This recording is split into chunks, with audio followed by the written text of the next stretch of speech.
Tuntutan publik terkait pemecatan Shin Tae-yong sebagai pelatih timnas Indonesia terus memunculkan pro dan kontra.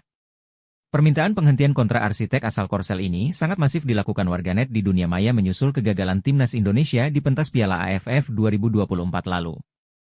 Shin Tae-yong dinilai telah gagal meloloskan Muhammad Ferrari dan kawan-kawan ke semifinal setelah pemain muda di bawah usia 22 tahun itu hanya menempati urutan ketiga klasemen akhir penyisihan grup B di bawah Vietnam dan Filipina. Ironisnya, timnas Indonesia yang sebenarnya hanya butuh satu angka dari hasil seri, malah dipermalukan Filipina dengan skor 0-1 lewat titik penalti di kandang sendiri, Stadion Manahan Surakarta, Sabtu, 21 Desember 2024, lalu.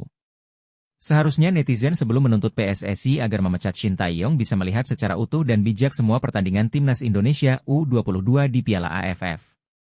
Apa penyebab utama kegagalan itu? Jikata Raja Isa Raja Akram Shah, pengamat sepak bola asal Malaysia itu menganalisa kendala paling besar adalah kurangnya waktu persiapan dan jam terbang pemain muda itu di level internasional. Sehingga itu mempengaruhi performa timnas Indonesia secara global. Anak-anak muda ini pemain terbaik hasil binaan klub Liga 1 Indonesia.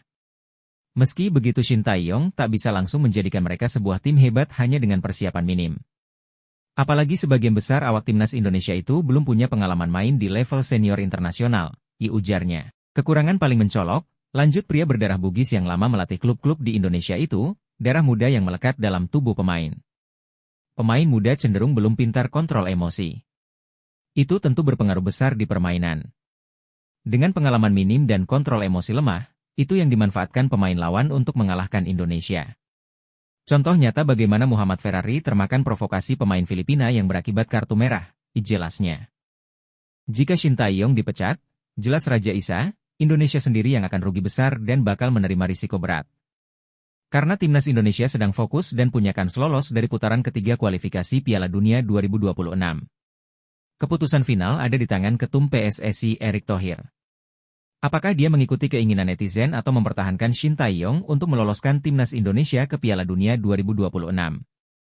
Apapun keputusan Erick Thohir nanti punya risiko masing-masing, ujarnya. Apa yang terjadi dengan timnas Indonesia pada lanjutan putaran ketiga kualifikasi Piala Dunia 2026 masih jadi rahasia yang hanya diketahui Tuhan Yang Maha Esa.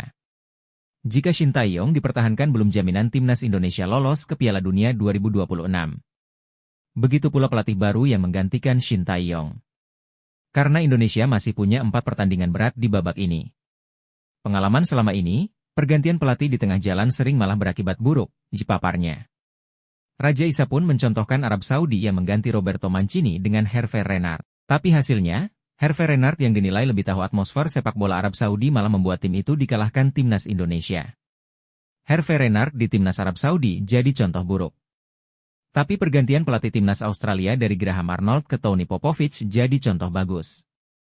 Nah, sekarang terserah Erick Thohir dan rakyat Indonesia akan memilih yang mana dari dua contoh itu turnya. Menurut Raja Isa pergantian Shin Tae-yong nanti akan merusak ekosistem sepak bola Indonesia yang sudah mulai terbangun di timnas Indonesia dengan prestasi berhasil meloloskan semua level di Piala Asia. Sejak Shin Tae-yong melatih timnas Indonesia, ekosistem sepak bola Indonesia mulai terbentuk. Meski belum sempurna. Nah, pelatih baru nanti akan malah merusak ekosistem itu. Karena menurut saya sebuah negara harus punya karakter sepak bolanya secara nasional. Dan, itu yang sedang dilakukan PSSI dan Shin Tae-yong, pungkasnya.